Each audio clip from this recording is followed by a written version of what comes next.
l'invité de Béatrice Rulle ce matin, 6 minutes avec Patrick Becker, il est secrétaire général du pouvoir judiciaire.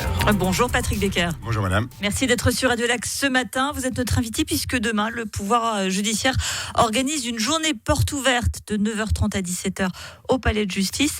Le pouvoir judiciaire doit donc se refaire une réputation pour qu'il nous ouvre ainsi ses portes, Patrick Becker. Je ne crois pas du tout. On a même fait une enquête de satisfaction il y a quelques années qui montrait que le public et les avocats étaient largement satisfaits des prestations de la justice. Non, c'est pas du tout ça l'idée. Par contre, bien comprendre la justice, bien la connaître, au-delà des articles qui peuvent paraître sur quelques affaires médiatiques dans la filière pénale, se rendre compte que 60% des procédures, c'est des procédures civiles, où on cherche à trancher des litiges entre des parties.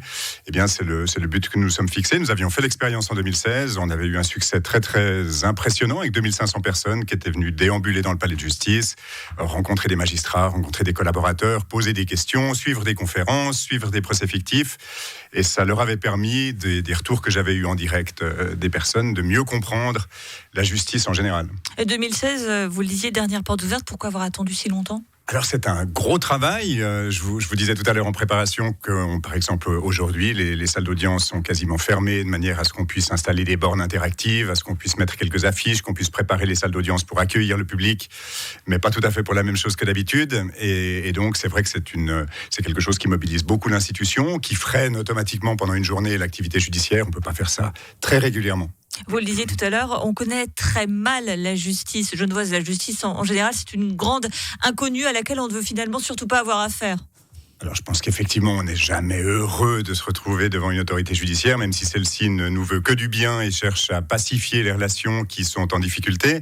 Mais l'objectif est vraiment de permettre de comprendre comment cela fonctionne, comment la justice sert la démocratie, puisqu'on est dans la semaine de la démocratie et que le Grand Conseil et l'administration cantonale ouvrent également leurs portes.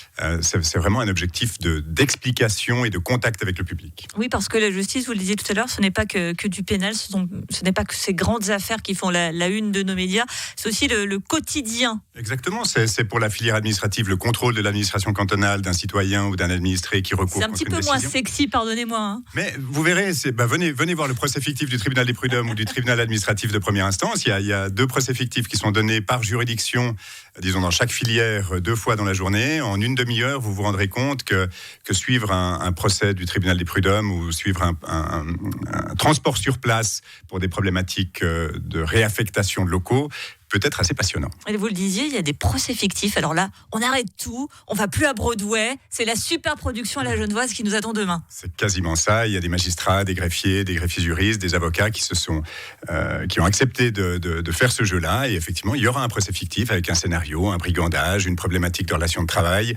Et comme je l'ai dit, une transformation éventuelle d'une salle d'audience en crèche avec un transport sur place des magistrats qui vont déterminer si la chose est possible ou pas possible. Justement, ces professionnels du monde de la justice, comment ils ont pris de se transformer d'un coup, pas en Vincent Cuchol, mais en grand acteur?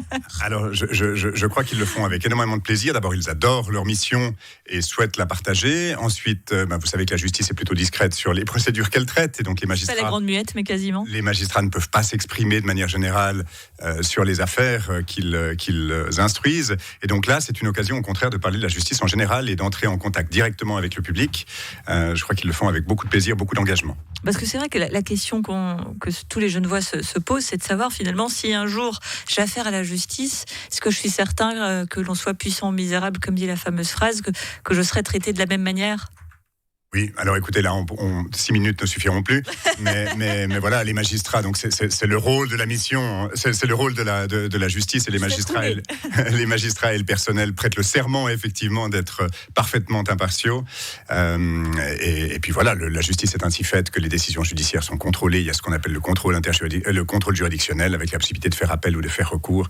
Donc oui, on peut dire qu'en Suisse, on a une justice qui fonctionne bien, et qu'à Genève en particulier, elle fonctionne bien. Une justice qui a vu à partir de la Covid, on se souvient qu'il y avait 2400 audiences en moins en 2020. Est-ce que tout ça est rattrapé ? Est-ce que tout est rentré dans l'ordre ? Oui, on peut même se souvenir que déjà la première année de la pandémie, le rattrapage avait pu être fait.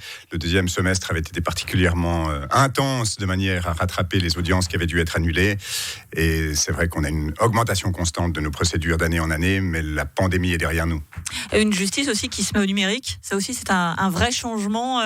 On est peut-être habillé en manière très traditionnelle, mais on a pratiquement pratique plus la justice comme on le faisait même il y a une vingtaine d'années. Absolument. Alors le droit fédéral est en train de changer. Il y a un avant-projet de loi qui a été mis en consultation par le Conseil fédéral et qui devrait être finalisé d'ici la fin de l'année.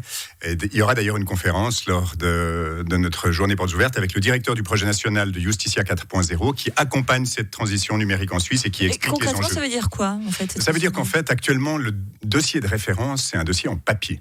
Et demain, le dossier de référence sera un dossier électronique. Il y aura une obligation pour les avocats, il y aura une obligation pour les autorités judiciaires de communiquer par voie électronique et de travailler avec un dossier judiciaire électronique. Donc, ça veut dire qu'on n'aura plus de papier devant nous. On pourra bien sûr imprimer de temps en temps une partie du dossier, mais c'est vraiment pas le but. Et ça veut dire que les salles d'audience doivent être réaménagées. Ça veut dire qu'on montrera les pièces à montrer de manière numérique. Ça veut dire que le dossier sera consulté sur une plateforme très sécurisée, on l'espère. Absolument, très sécurisé, de manière à ce que les gens puissent accéder à leur dossier et le consulter à distance. Vous le disiez, on pourra avoir nos dossiers dans les tribunaux, ce qui m'amène très rapidement à savoir où en est notre fameux nouveau palais de justice horizon 2032. Le planning est toujours le même depuis quelques années. Pour l'instant, c'est mon dernier mot. La justice n'a évidemment pas toutes les cartes en main, mais c'est 2032. Pour l'instant, le planning est tenu. Adjugé, vendu. Merci beaucoup Patrick Becker, secrétaire général du pouvoir judiciaire. Et donc, venez nombreux à la rencontre de ce pouvoir judiciaire. Et c'est vrai qu'on est toujours moins inquiet quand on connaît ce dont on parle. Et demain, avocats, procureurs et autres seront à notre disposition. Absolument. Et il y a quelques animations qui sont prévues également pour les enfants, de sorte que tout le monde peut venir en famille. Il n'y a plus besoin d'aller à Disneyland, on a le pouvoir judiciaire chez moi. Je vous remercie. Merci à vous.